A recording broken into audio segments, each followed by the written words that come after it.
Deuteronomy chapter 33. Blines ni Moses ang 12 tribes ng Israel. Ito ang blessing ni Moses, prophet ng Diyos, na sinabi niya sa mga Israelites bago siya mamatay.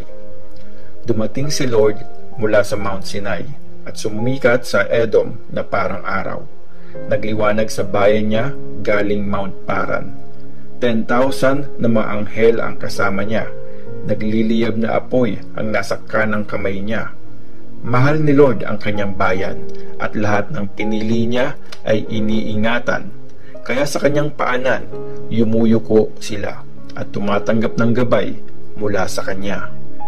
Binigyan kami ni Moses ng kautusan na sa Israel ay pinakamahalagang kayamanan. Naging hari si Lord ng Israel nung nagsama-sama ang mga leader, lahat ng tribes ng Israel nag-gather. Sabi ni Moses tungkol sa tribe ng Ruben, ang tribe ng Ruben wag sanang mawala, pero wag na ding dumami ang lahi nila. At ito ang sinabi niya tungkol sa tribe ng Judah, Lord, pakinggan mo ang Judah, ibalik mo siya sa sariling bayan, ipaglaban mo siya, tulungan mo sa mga kalaban.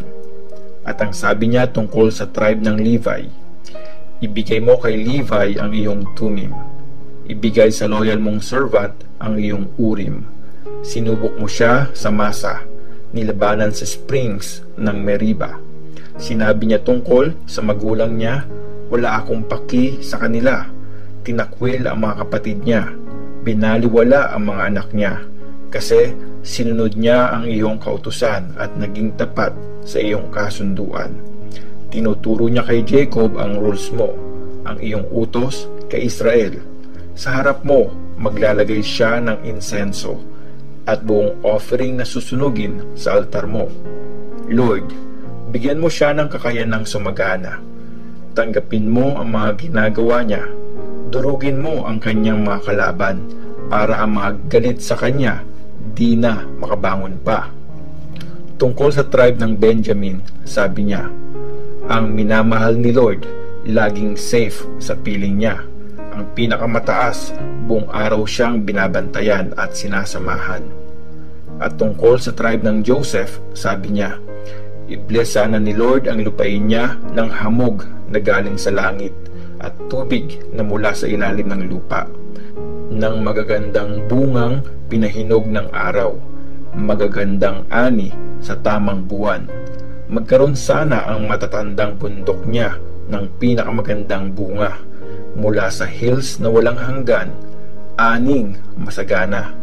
Lahat ng tutubo sa lupa magiging maganda dahil sa blessing ng nagpakita mula sa umaapoy na halaman. Sa tribe ng Joseph, mapunta sana ang mga ito dahil sa mga kapatid niya, siya ang namuno. Matika siya tulad ng torong panganay. Sinlakas ng sa toro ang kanyang mga sungay. Gamit ang mga ito, susuwagin niya ang mga tao. Itutulak niya sa dulo ng mundo. 10,000 na sundalo ng Ephraim ang isang sungay. Libo-libong sundalo naman ng Manase ang isa. Sinabi niya tungkol sa tribe ng Zebulun, ang mga negosyo ni Zebulun sana maging masagana. Ang yaman ng tahanan ni Isakar, dumami sana. Iimbitahan sa bundok ng ibang mga bansa. Doon sila mag-o-offer ng mga tamang sacrifice. Kinukuha nila sa dagat ang kanilang yaman, pati na rin sa buhangin sa pangpang. Tungkol sa tribe ng Gad, sabi niya, purihin ang magpapalawak sa lupain ni Gad. Nabubuhay si Gad na parang lion, ng lunuray ng braso at ulo. Pinili niya ang lupaing pinakamaganda, parteng para sa leader, nilaan sa kanya. Mga hatol ni Lord, pinataw niya. Mga rules, kanyang pinatupad nung ang mga leader ng Israel ay nagsama-sama. At tungkol sa tribe ng Dan, sabi niya, parang batang lion ang tribe ni Dan.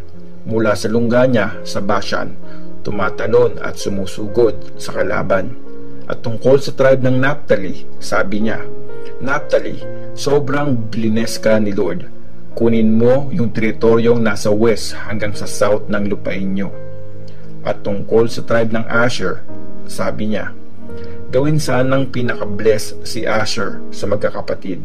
Maging paborito sana siya sa kanila. Mag-umapaw sa olive oil ang lupain niya. Maging gawa sa bakal at tanso ang lock ng kanyang gate. At habang buhay siyang maging safe. Israel, ang iyong Diyos ay walang kagaya. Mula sa langit, dumadating para tulungan ka. Nakasakay sa ulap sa kapangyarihan niya. Ang walang hanggang Diyos ang tahanan mo. Mga bisig niya ang umaalalay sa iyo. Mga kaaway mo, pinagtabuyan niya at inutusan kang wasakin sila. Kaya panatag ang Israel. Namuhay si Jacob ng maayos sa lupaing maraming butil at wine. Pumapatak ang hamog mula sa langit. Israel, walang kasing blessed mo. Bayang si Lord ang nagligtas. Siya ang shield na tumutulong sa iyo. Espadang nagbibigay ng panalo. Magmamakaawa ang iyong mga kalaban, pero sila ay iyong tatapakan.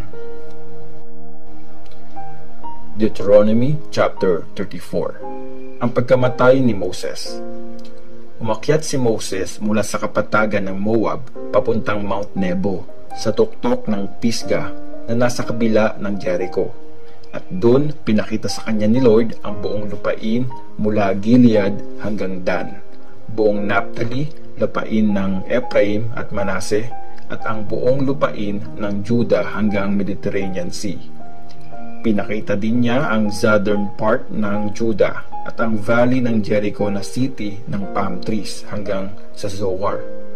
At sinabi sa kanya ni Lord, ito ang lupaing pinangako ko kina Abraham, Isaac at Jacob.